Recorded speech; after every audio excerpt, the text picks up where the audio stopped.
Hello, I'm Gwen Hill from Pine Ridge Baptist Church, Ladies Sunday School Department. We are studying Genesis chapter 44, and we'd like to welcome you to study with us. In Genesis 43, we left off, Joseph had pitched a big meal for his brothers, his 11 brothers. They did not know it was Joseph. They still think that it's the Egyptian ruler that they're with. They have no idea that it's Joseph. He's speaking to them through an interpreter. He fed them a feast, and that was remarkable because they're in a time of famine, 2 years into famine, and these men would not have had a big meal in quite a while, and so they really indulged and really enjoyed themselves. They have passed every test that Joseph has put before them so far. They didn't know they were being tested, but Joseph knew. And they've passed every one. There's just one big test left. And we're going to read about that test in chapter 44 today. In that big meal they had yesterday, they indulged. They drank quite a bit. In fact, the language is they got drunk. So now we're the next morning, and this chapter opens up with Joseph giving his steward some instructions, and that's going to be in our first verses. So Genesis 44, 1 through 3. And then Joseph commanded the steward of his house, saying, "Fill the men's sack with food, as much as they can carry, and put each man's money in the mouth of his sack." He continues to be very generous. Verse 2, "Also put my cup, the silver cup, in the mouth of the sack of the youngest, and his grain money." So the steward did according to the word that Joseph had spoken. That's an obedient servant. As soon as the morning dawned, the men were sent away, they and their donkeys. Let's go back to verse 2 just for a minute. Last night at the supper table, I have no doubt at all that on Joseph's table there would have been this particular cup. It would have been a silver goblet of note. It would have drawn their attention. The fact that it was silver probably drew their attention. It was probably because he was the second in command in Egypt, very ornate. Because of the use of the cup, it may have even had jewels encrusted. I don't know. But it was very notable, and Joseph had a reason for setting it on that table. He wanted the brothers exposed to it, that they would have seen it multiple times during the evening, so they would have known what they were being accused of stealing the moment that the servant, I'm getting ahead of the story, aren't I? The minute the servant questioned him about it. Joseph continues to instruct his servant, and he said, when they had gone out of the city and were not yet afar off, Joseph said to his steward, "Get up and follow the men. And when you do overtake them, say to them, 'Why have you repaid evil for good? Is not this the one from which my Lord drinks and with which he indeed practiced divination? You've done evil in so doing.' So he overtook them, and he spoke to them these same words. And they said to him, 'Why does my Lord say these things? Far be it from us that your servant should do such a thing.'" Do you hear the fear in their voice? The anxiety, the anger? They thought everything was in the clear. Their donkeys were loaded. All 11 brothers were headed back home to Joseph. More importantly, Benjamin was there, and Simeon was there, and they were on their way. Everything had gone better than they even dreamed it would be.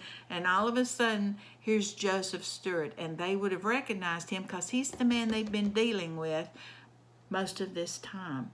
The steward comes, and he tells them, "Somebody has stole my master's cup, the silver cup." And immediately they would have known who he was, that he was talking about. They saw that cup last night on Joseph's table, and one of them got quite angry, and he said, "Why would my Lord say such a thing? Haven't we proved our honesty up till now?" Verse 8, "Look, we brought back to you from the land of Canaan the money which we found in the mouth of our sacks. How then could we steal silver or gold from your Lord's house? They're very confident. Haven't we proved our innocence even by the fact that we brought back the money that was in the tops of our grain bags the last time we were here? That was more money than the silver cup was worth. Surely that would prove our innocence. And then either the same one or another pipes up even more emboldened and so assured and so much confident that that cup was not with them, that in verse 9 he says, with whomever of your servants it is found, let him die, and we will be my Lord's slaves. Who do you think said that? In the past, from what we've read of the brothers in the past, which one do you think said that? I think it was Reuben. Don't know. Bible doesn't say. Verse 10. And then the servant said, now let it be according to your words. He with whom it is found shall be my slave. But we're not going to go with the other way. But the rest of you shall be blameless. I don't require that extreme. Just the one who committed the crime has to pay the punishment. There are consequences to evil. There is consequences to our action. And it's not incumbent on all of the rest of you. The rest of you can go home. You're free to go home. I'm just going to take the one who has the cup. In verse 11, then each man speedily let down his sack to the ground, and each opened his sack. Can you see him reaching up there and giving a big yank, and that sack falling to the ground? And every one of them are angry. Every one of them are anxious, but every one of them is very, very confident that none of the brothers would have stolen that cup. And so the servant began to search in verse 12. He began with the oldest, and he left off with the youngest, and the cup was found in Benjamin's sack. Oh, there's so much in that verse. Can you see the brothers? He started with the oldest, which would have been Reuben. He started with Reuben's sack. He wouldn't let Reuben open it. He had to open it in case there was a sleight of hand. So he opened it up. He saw the money in there. That didn't bother him. But he looked for the cup. He knew where that cup was, but he had to look for show anyway. It wasn't there. Can you see Reuben with his arms? Can you hear him? I told you it wouldn't be there. Or maybe he was just quiet and grunting. The servant went to the second, the third, the fourth, the fifth, the sixth, seventh, eighth, ninth, and 10th brother. Didn't find the cup in any of the grain sacks. They're feeling pretty righteous. They're going to be proving that they're correct, that none of them would have stolen that cup. They're more than maybe crossing their arms now. They may be even talking to the servant a little smack and saying, we told you, we told you. But then he gets to Benjamin. He knows why he's going to find. He's the one that put it there. He unties that bag, reaches in his hand, and then he draws out that cup. No mistaking it for another. This is the cup. Now look at those brothers' expressions. Look at Benjamin's expression.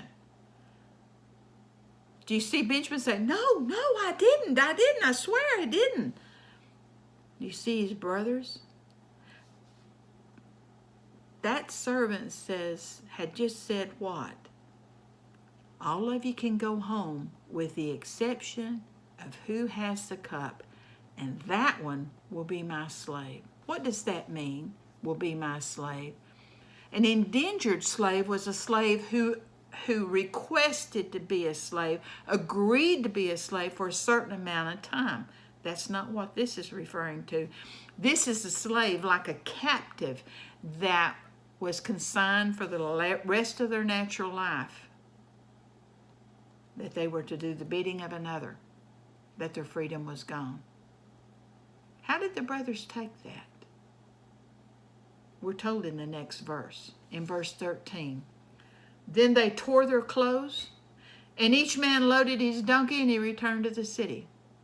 The servant would have taken Benjamin. I don't know if he bound him or not, but he would have taken hold of Benjamin, maybe reached out and got a hold of his robe.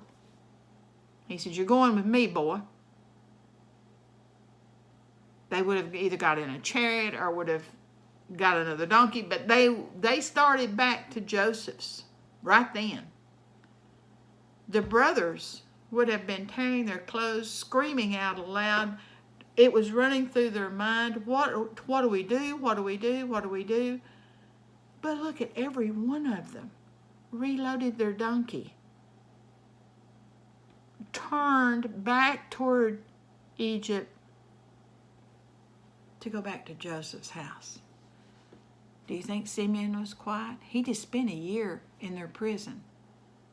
And he knows there's a good opportunity he's going back to that right now. Oh my goodness. In verse 14, before we get there, I want our mind's eye to see something else. Joseph sent his servant out knowing full well what the servant was going to find. He was going to find that cup because they had placed it there. They had set up Judah. They had set up the rest of the brothers. They had set up Benjamin. They knew that cup was there, so he was waiting on them to come back.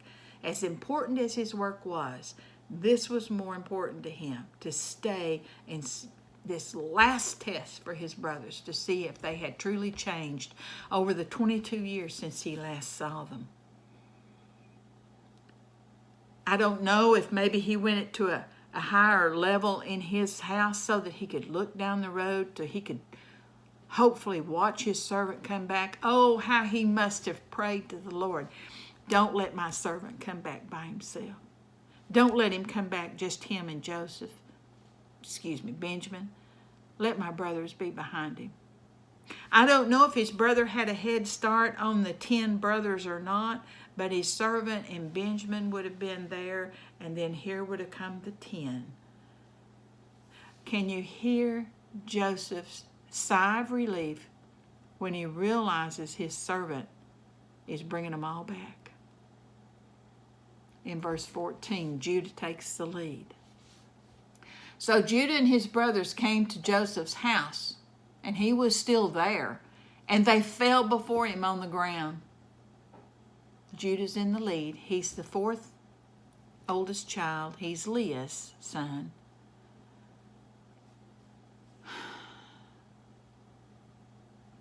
In verse 15, and Joseph, he's still acting.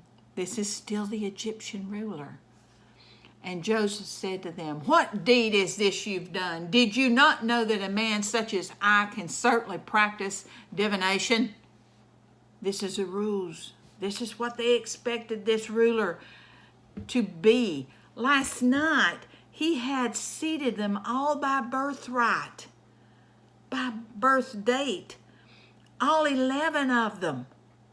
To do this without former knowledge of this family would have been 1 in 40 billion. And Joseph did it, and the brothers recognized how remarkable, how astonishing this feat was. So he says, "Don't you know?" And they say, "Yeah, we believe that. We believe that."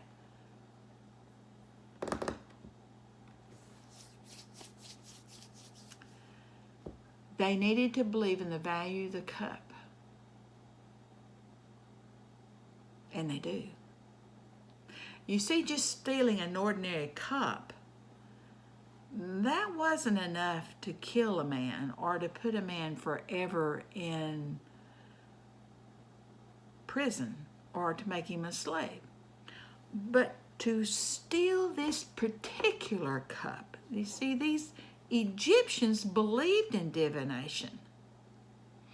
If you stole the cup by which the minister did the divination, it was much like reading tea leaves.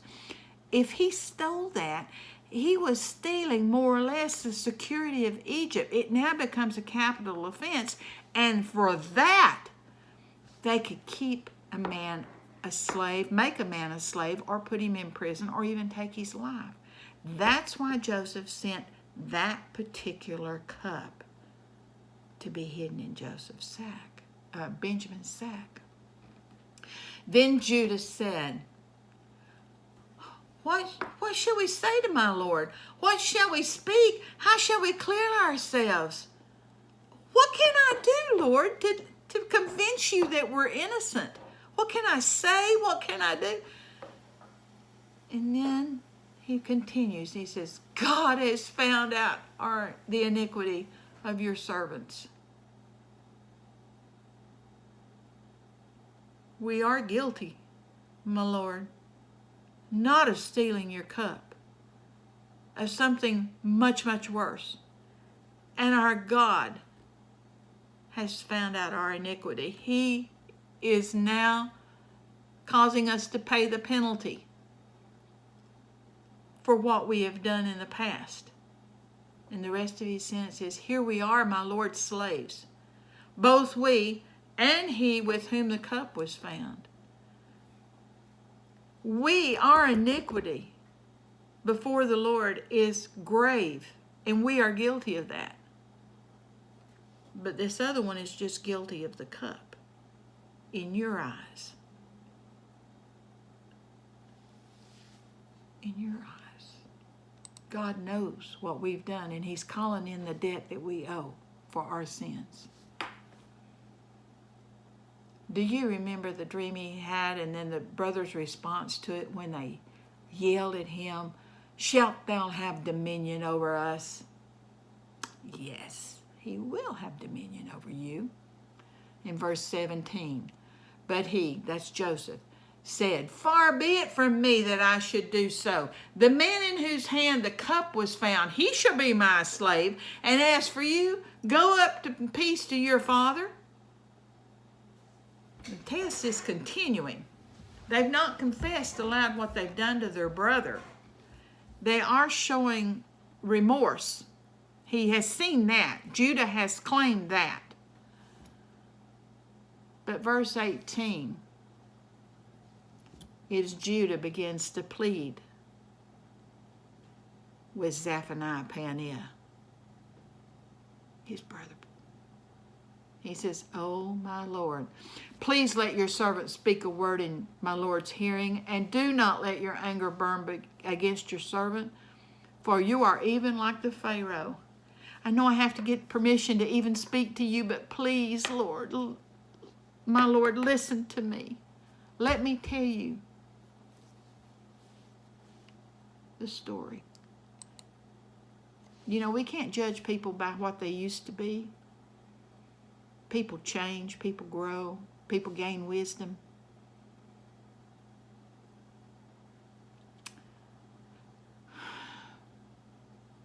When he said, you're like Pharaoh, I think he means, just like we would not want to offend Pharaoh, we don't want to offend you. We need your good opinion. Our survival depends on your good opinion. And in verse 19, he begins to remind Joseph of just why Benjamin is here anyway. He says, my Lord, ask his servants, saying, have you a father or a brother? And we said to my Lord, we have a father, an old man, and a child of his old age who is young. His brother's dead. And he alone is left of his mother's children, and his father loves him.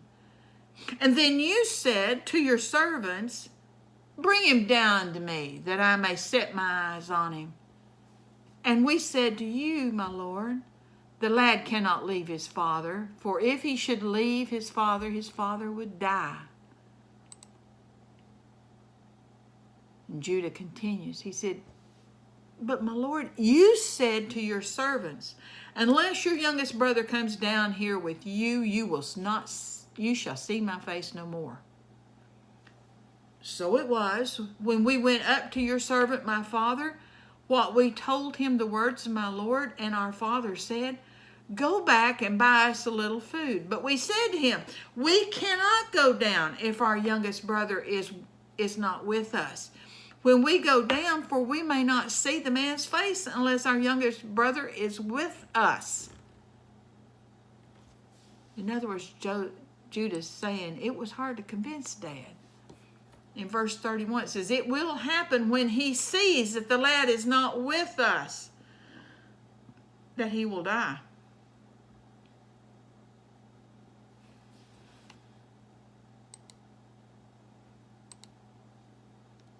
Verse 27, then your servant my father said to us, you know that my wife bore me 2 sons, and that the one went out from me, and I said, surely he is torn to pieces, and I have not seen him since. But if you take this one also from me, and calamity befalls him, you shall bring down my gray hair with sorrow to the grave. Now therefore, when I come to your servant my father, Judah says, when I go back home to Dad, and the lad is not with us, since his life is bound up in the lad's life, it will happen. When he sees that the lad is not with us, that he will die. So your servants will bring down the gray hair of your servant our father with sorrow to the grave. For your servant, he's talking to Joseph now, and he's motioning to himself. He said, for your servant became surety for the lad to my father, saying, if I do not bring him back to you, then I shall bear the blame before my father forever. Now therefore, please let your servant remain instead of the lad as a slave to my Lord, and let the lad go up with his brothers. For how shall I go up to my father if the lad is not with me? Lest perhaps I see the evil that would become upon my father. Judah cannot bear. He just cannot bear what would happen. Okay? Judah just made the Old Testament from Genesis 1 right on up till now is all about the story of Jesus Christ, the seed of the woman. Remember when he promised, I think it was in Genesis 3, the seed of the woman would defeat Satan, would bring back innocence into the world, that he would send a Messiah. We've been watching that seed all along. We've watched it come through Noah. We've watched it reach Abraham, and then Isaac, and then Jacob. And we're now seeing that seed. Are these people going to be God's people? And they've not been. God could have used just Joseph to start Israel if he wanted to, the nation of Israel. But these men are being tested right now. And Judah has made such a beautiful, like Christ declaration. He said, I will take the penalty for his sin. Let him go free. Jesus took the penalty for my sin and for yours so that we could go free. And this is a type of messiahship that you're seeing here, where Judah says, oh my Lord, let me take his place. Let me remain instead of the lad. This is the test that Joseph has put forth for his brothers. Would they protect Joseph? Would they protect their father? And Judah has. Judah has stepped forward, and he has. Let me take Benjamin's place. Let his brothers go and take him back to the father. You know, Matthew Henry said nothing could be said more moving, more tender. It was enough to melt a heart of stone. And Joseph didn't have a heart of stone. And he listened to his brothers, and what he has prayed to hear and pray to witness is before him. They now are going to take care of Rachel's other son. They are now going to protect their father. They are willing to give up their lives. They do not intend to treat this young man the way they did his brother. Oh, next week's going to be good. Chapter 45 is going to be good. Just a little bit of reflection. Did you notice that Judah never referred to what Ben was accused? Did you notice that he appeals to Joseph's pity? Did you notice that he followed the same formula that Job did? In Job 9, verse 15, though I was innocent, I could not answer him. I could only plead with my judge for mercy.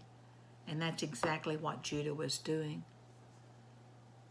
Later, we're going to see in chapter 49 and verse 8, a dying Jacob says of Judah, thou art he whom thy brethren shall praise. And why should they praise him? For he excelled them in boldness, in wisdom, eloquence, and tenderness for his father and for his family. This whole series up to this is leading us to understand why Jesus came from the tribe of Judah. You know, God has disregarded the firstborn several different times. Here he has again. No, Reuben, you're not worthy. Well, for all the things he's done in the past, Judah has changed. And Judah has exhibited that he is worthy. Worthy of what? For the seed of the woman to come through his tribe. So as you read it, think of this. How is Jesus known? How is Jesus known now? Jesus, line from the tribe of Judah. We'll see you next week. Have a God-blessed week. Good night.